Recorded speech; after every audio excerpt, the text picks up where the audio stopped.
B. Collins. Peter B. Collins, news and comment. It's Monday, January 8th, 2018. And repeat after me. I'm like really smart. I'm a genius. I'm a stable genius. I have such confidence in the intelligence of each and every one of my listeners that I know when you faced the mirror early this morning, you made remarks similar to that, just to get yourself pumped up, ready to take on the day, right? And in a move that is going to feed the fodder for late-night comics for weeks and perhaps months to come, our insecure, defensive, narcissistic president felt the need to defend himself from the tell-all book by Michael Wolff, and he continues to promote that book and sell even more copies of all of this dirt that is embarrassing to Trump as he strains to persuade his base that he's like really smart. And I want you to focus on this because he uses the word like before calling himself smart or really smart almost all the time, even in text when he tweets it or puts it out in a statement. And somebody on television I was watching last night, and they stacked up all these different clips of Trump saying, I'm like really smart. I'm like smart. I'm like smart. And first of all, he's too old to be a valley boy or valley girl and say like all the time. But he seems to have this verbal tick where he knows that he's crossing a line.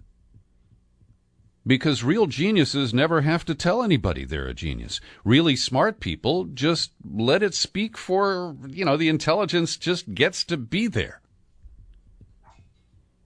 But because he's not that smart, he feels the need to remind people that he believes he is.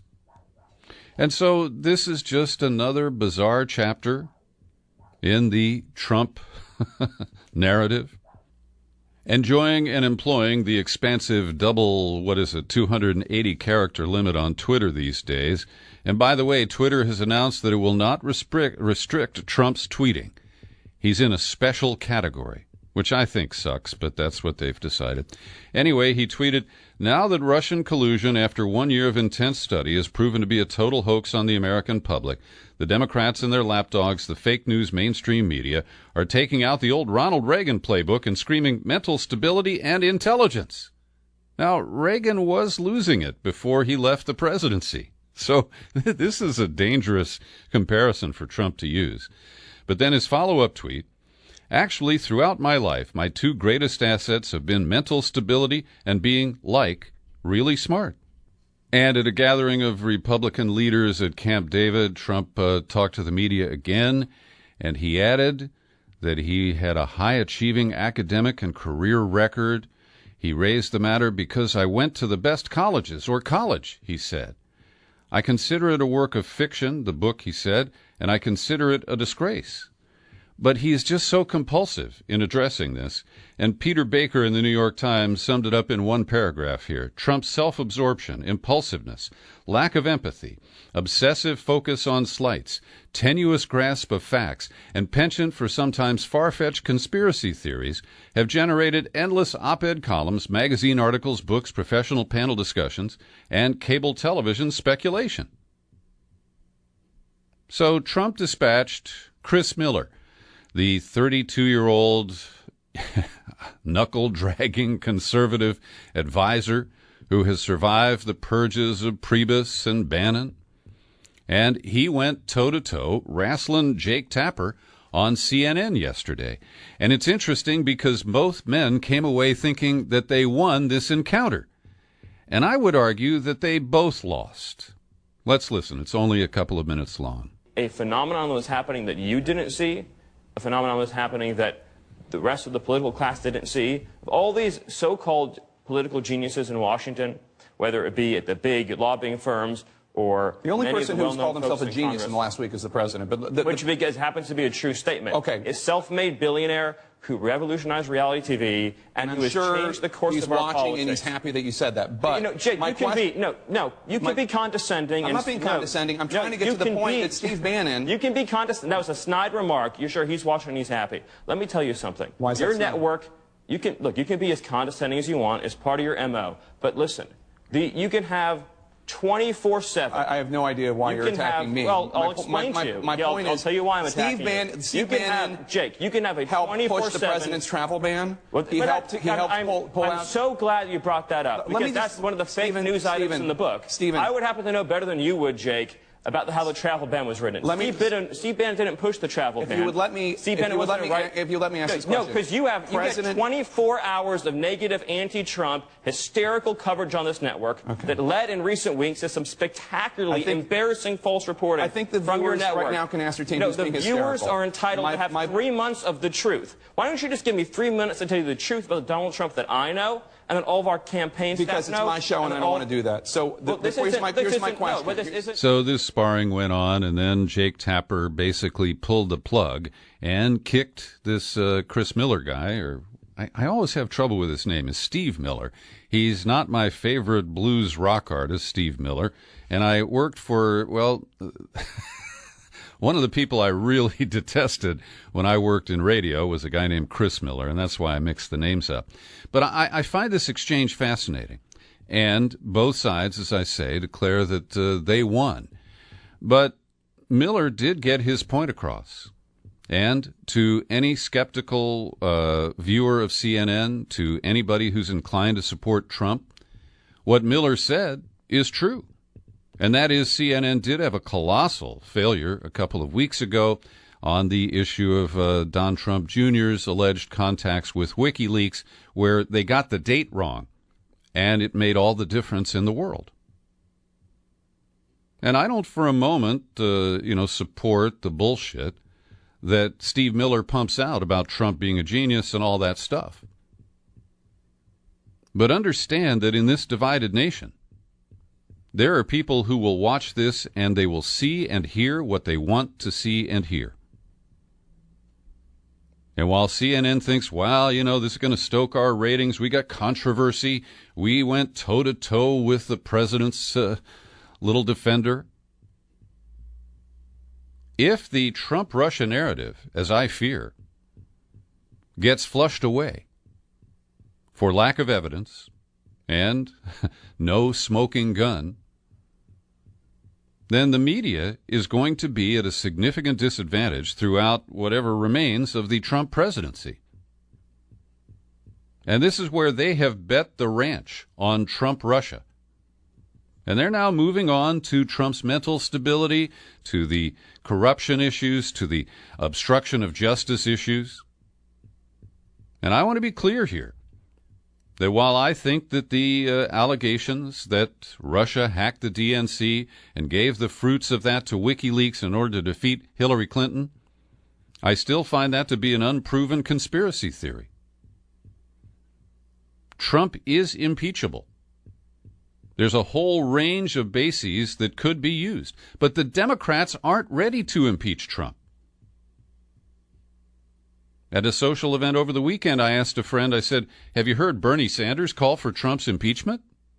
I haven't. We know that only 57 of 190-some Democrats in the House supported the last resolution for impeachment, and the leadership of Pelosi and Hoyer actively opposed it. And so all of this talk about how bad Trump is, how incompetent he is, unstable, all these things, they don't mean shit if the Democrats are not willing to lead a charge to remove the president through the impeachment process. And likewise, this fed the rampant, what's the right word? Fantasies that emerged after Oprah Winfrey gave a really great speech at the Golden Globes last night.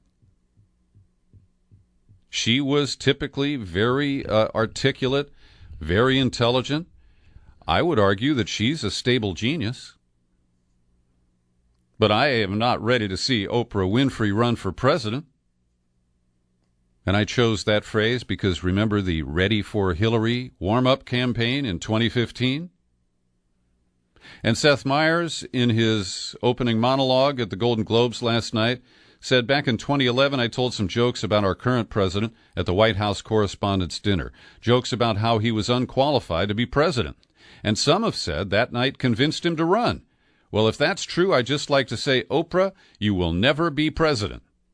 Now, that's cute reverse psychology humor. I laughed when I heard that.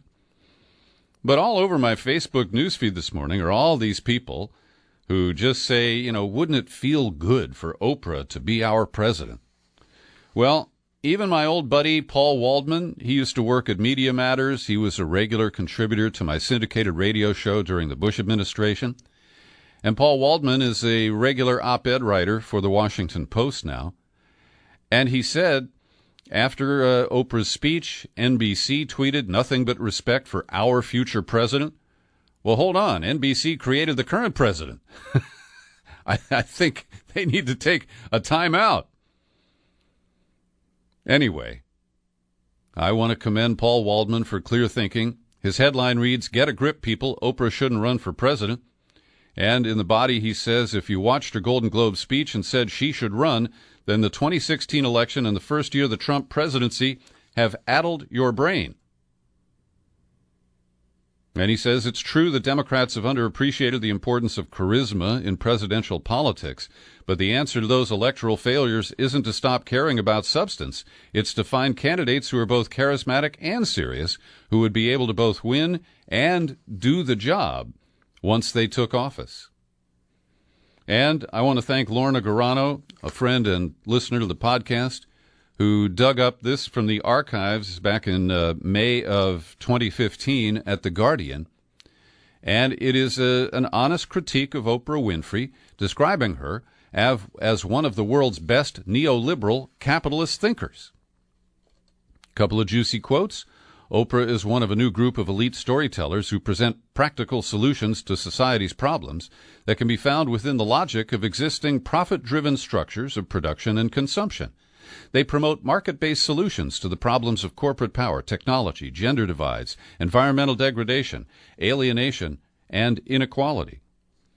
In this climate of stress and uncertainty, Oprah tells us the stories of her life to help us understand our feelings, cope with difficulty, improve our lives. She presents her personal journey and metamorphosis from poor little girl in rural Mississippi to billionaire prophet as a model for overcoming adversity and finding, quote, a sweet life. Later in the op-ed, the centrality of social and cultural capital is obscured, sometimes deliberately, as demonstrated in the implicit and explicit messages of Oprah and her colleagues. And the writer points out in the U.S., in a sample of 13 wealthy countries, we rank highest in inequality and lowest in intergenerational earnings mobility. Wealth isn't earned fresh in each new generation by plucky go-getters. It is passed down, preserved, and expanded through generous tax laws and the assiduous transmission of social and cultural capital. Oprah is appealing precisely because her stories hide the role of political, economic, and social structures. In doing so, they make the American dream seem attainable. If we just fix ourselves, we can achieve our goals. And I think that is the misleading narrative that really is the basis for the appeal of Oprah Winfrey. So I didn't get to watch the entire Golden Globes last night. There may have been a few things that I missed. But I really felt that the repetitive preaching about Me Too probably achieved the point of diminishing returns. Because with everybody dressed in black, and with Seth Meyers authorized to tell dismissive and nasty jokes about Harvey Weinstein and Kevin Spacey, I didn't hear any mention of Matt Lauer being forced to leave NBC. And I point this out because of the selective demonization of certain of the exposed predators. and the kind of sweeping feel-good event that the Golden Globes became about the rising of women's power. And on Saturday, the New York Times posted a pretty strong op-ed by Daphne Merkin, who is an editor and a novelist. And she writes about the Me Too movement. This was before the Globes. And she said that, this is going to be interesting, that we'll all follow it on Twitter, sharing hashtags and suitably pious opprobrium. She continues, but privately, I suspect many of us, including many long-standing feminists, will be rolling our eyes, having had it with the reflexive and unnuanced sense of outrage that has accompanied this cause from its inception, turning a bona fide moment of moral accountability into a series of ad hoc and sometimes unproven accusations. She continues, the women I know of all ages have responded by and large with a mixture of slightly horrified excitement, bordering on titillation, as to who will be the next man accused and overt disbelief. Publicly, they say the right things, expressing approval, joining in the chorus of voices. In private, it's a different story. Quote, grow up, this is real life. I hear these same feminist friends say, whatever happened to flirting? What about the women who are predators? Some women, including random people I talk to in supermarket lines, have gone so far to call it an outright witch hunt. And she talks about the need for proportionality. And goes on to say, perhaps even more troubling is that we seem to be returning to a victimology paradigm for young women, in particular, in which they are perceived to be and perceive themselves to be as frail as Victorian housewives. What happened to women's agency? That's what I find myself wondering as I hear story after story of adult women who helplessly acquiesce to sexual demands. I find it especially curious given that a majority of women I know have been in situations in which men have come onto them. And they've routinely said, I'm not interested, or get your hands off me right now. So I think that it's important to hear all sides of this issue and to turn this into this kind of sanctimonious, we all have to have a Me Too hashtag, and to conflate serious sexual predators with people who were tactless, who maybe made an approach that was inappropriate, but who didn't hurt anybody, physically or mentally. This is the kind of discriminatory or discriminating look at these issues that I think is needed and has been largely missing. And this links to the next story where I have a pair of the biggest donors to the Democratic Party based here in San Francisco. First up, Susie Tompkins Buell, co-founder of the Esprit fashion line and worth hundreds of millions of dollars. Many of those dollars she has donated to Hillary Clinton, to Senators Kirsten Gillibrand of New York and Elizabeth Warren of Massachusetts. But on Saturday, she drew a line and called out Kirsten Gillibrand in relation to the way that Al Franken was drummed out of the Senate. In my gut, says Tompkins Buell, they moved too fast. Franken was never given his chance to tell his side of the story. For me, this is dangerous and wrong.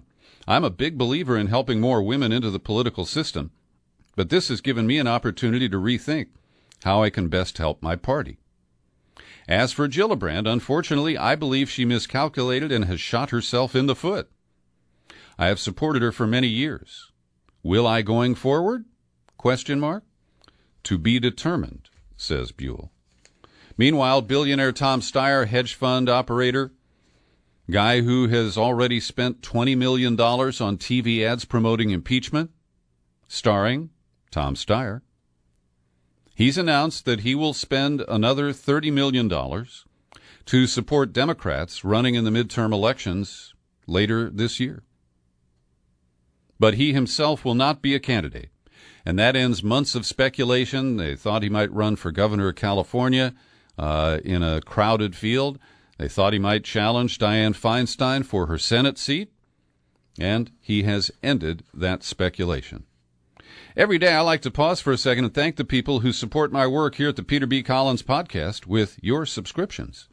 People who kick in money every month, like Tim McKay, Carl Howard, nice Space Patrol Carl, and also James Proshillo, whose name I don't recognize, just stepped up and donated $25. James, thank you very much. I appreciate it. Not sure what motivated that, but I like it, and I want to encourage others to do the same. Just click on peterbcollins.com, find the menu tab, pull it down, click on Become a Subscriber. It takes you to the sign-up page.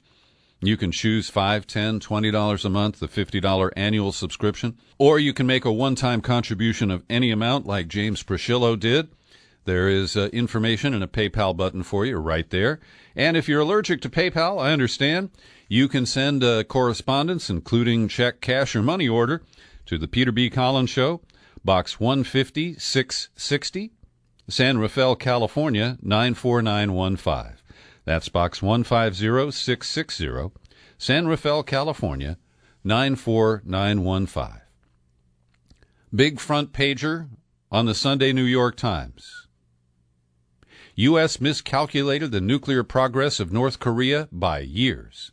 Flawed estimates rank as one of the biggest intelligence failures.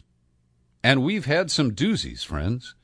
And before I dive into this story, I just want to note that there are so many people, particularly leftists, Democrats, and progressives who hate Trump, who are willing to embrace anything that comes out of the intelligence community that supports their bias against Trump. And this is just the latest example of how deeply flawed the CIA and its companion agencies are. So what we're learning is that in 2015 and 2016, the estimates of when North Korea would have a working nuclear weapon and a missile system to deliver it were at the point of 3 to 4 years out. And in 2016, they started to feel that maybe they were wrong. And by 2017, as Kim Jong-un demonstrated missiles that could go longer distances and conducted a series of nuclear tests, including a hydrogen bomb, our intelligence estimates have been found wanting. And I have to say that I believe many of these estimates. I just didn't think that North Korea had the wherewithal, the resources, and the technology to pull this off. And I'm still a little skeptical. Now, the article says that some people in the Pentagon and intelligence orbit believe that North Korea has maybe 20 or 30 nuclear weapons. But the Pentagon's Defense Intelligence Agency puts the total above 50. Now, if that's true, that means that they have been really wrong about this for longer than even this New York Times article is suggesting. And the article admits, in one of those buried caveats, it's not clear that even with more advanced warning, the Obama or Trump administrations would have been able to slow Kim's progress. And the bottom line here, despite all of this hysteria, is the idea that we must go to war to prevent North Korea from merely possessing nuclear weapons and missile technology is so goddamn crazy. And nobody ever blurts this out in public. It's just, North Korea's got nukes, we've got to take them away. End of discussion. Well, we tolerate the possession of nuclear weapons by India, Pakistan, Israel, the United States, Russia, China, and nobody is attacking those nations to take away their nuclear capabilities. And I guess I've got to say this, that I don't want North Korea to be nuclear capable. I don't want to see them elevated disproportionately on the world stage. But let's get real. We're not going to go in and invade there. We don't even know where the 20 to 30 to 50 nuclear weapons are located. And so, can we get a grip on this? I'd like to see that, but I don't expect it to happen anytime soon. From the U.S. Supreme Court today, a 6-3 decision ordering an appeals court in Atlanta to authorize a new trial for a Georgia man named Keith Tharp, who's on death row in the Peach State. He was convicted of killing his estranged wife's sister, and in the process, he ambushed and kidnapped and raped his own wife. He was convicted and sentenced to death in 1991. Now, on the jury was a guy named Barney Gatty, and after the trial was concluded, he signed an affidavit that reads like this: "The Freemans are what I would call a nice black family. In my experience, I've observed that there are two types of black people. One, black folks, and two, niggers. Because I knew the victim and her husband's family and knew them all to be good black folks, I felt Tharp, who isn't in the good black folks category in my book, should get the electric chair for what he did. After studying the Bible, I have wondered if black people even have souls." Now, this is such an over-the-top, obvious expression of deep racial bias, racism.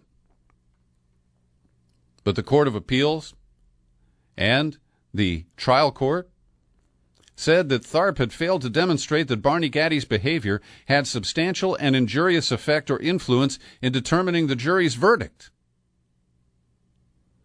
Well, the majority opinion at the Supreme Court today said the appeals court should reconsider its decision and order a new trial. And who do you think wrote the dissent here? One Clarence Thomas, joined by Justices Neil Gorsuch, the new white boy on the court, and Samuel Alito. And the ugliness of their commentary is hard to characterize. Thomas wrote, "The opinions in the affidavit are certainly odious, but in bending the rules here to show its concern for a black capital inmate, the court must think it is showing its concern for racial justice. It is not," says Thomas. "By remanding this case to the Court of Appeals for a useless do-over, the court is not doing Tharp any favors, and its unusual disposition of his case callously delays justice for the black woman who was brutally murdered by Tharp 27 years ago.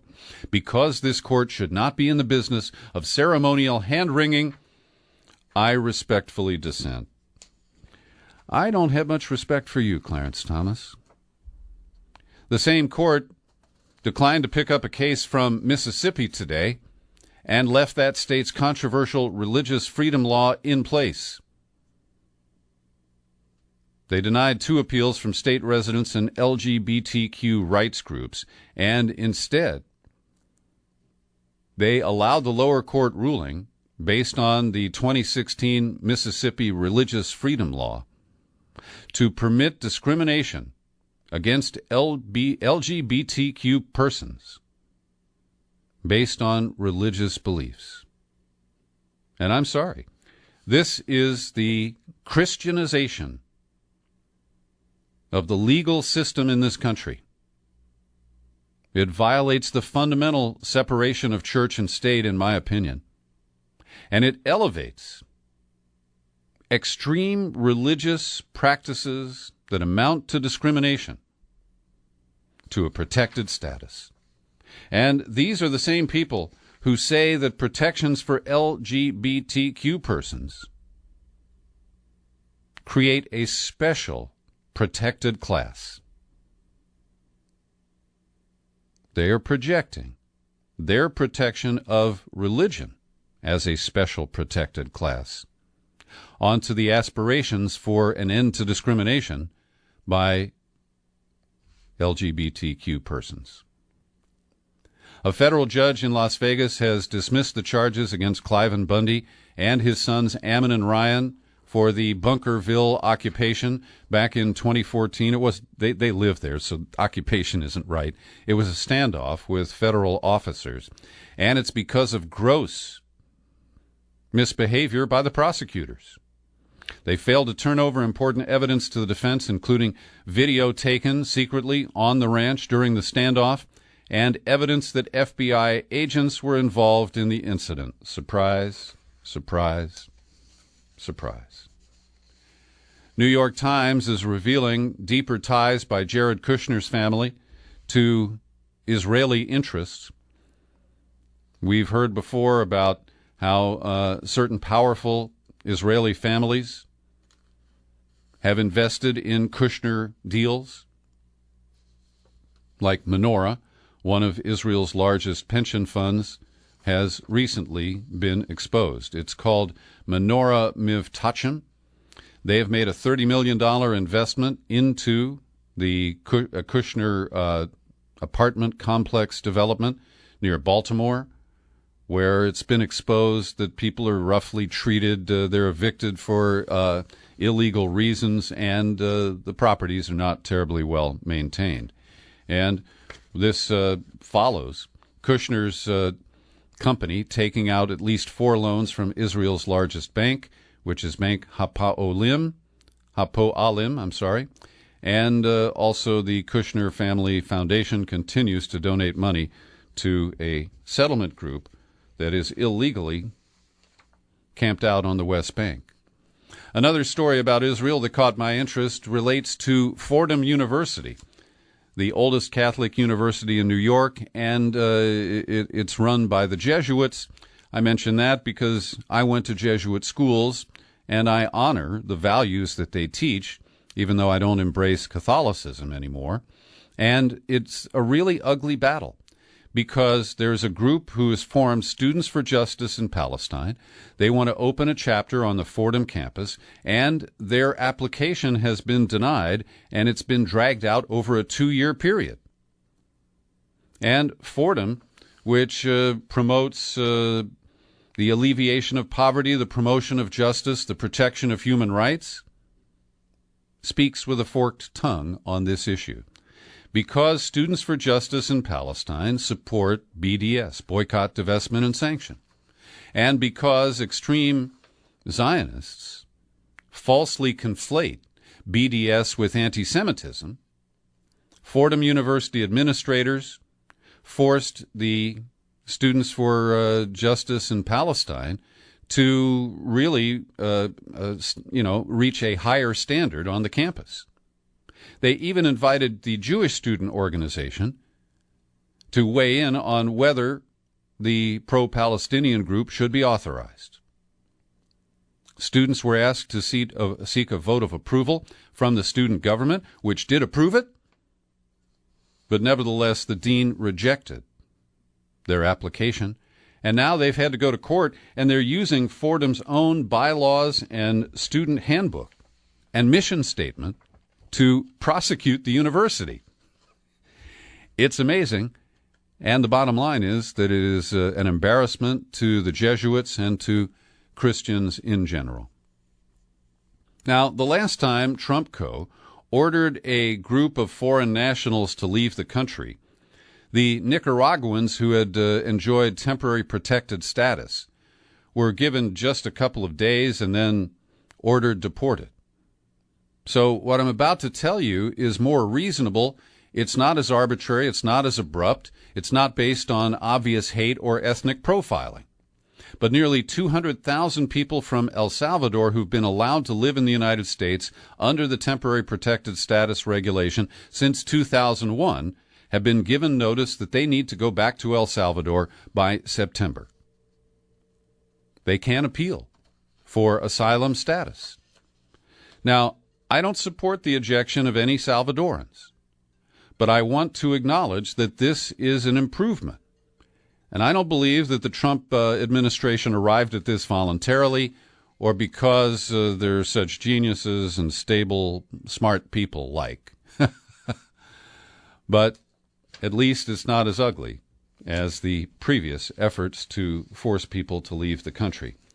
2 major institutional shareholders of Apple stock are asking the company to start efforts to end smartphone addiction among children and to identify the impacts of smartphones and social media on our culture and on individuals. The group urged Apple to offer tools to help children avoid addiction, give parents more options to protect their children's health through monitoring usage, and it'll be interesting to see how the company responds. And a couple of stories about Alabama.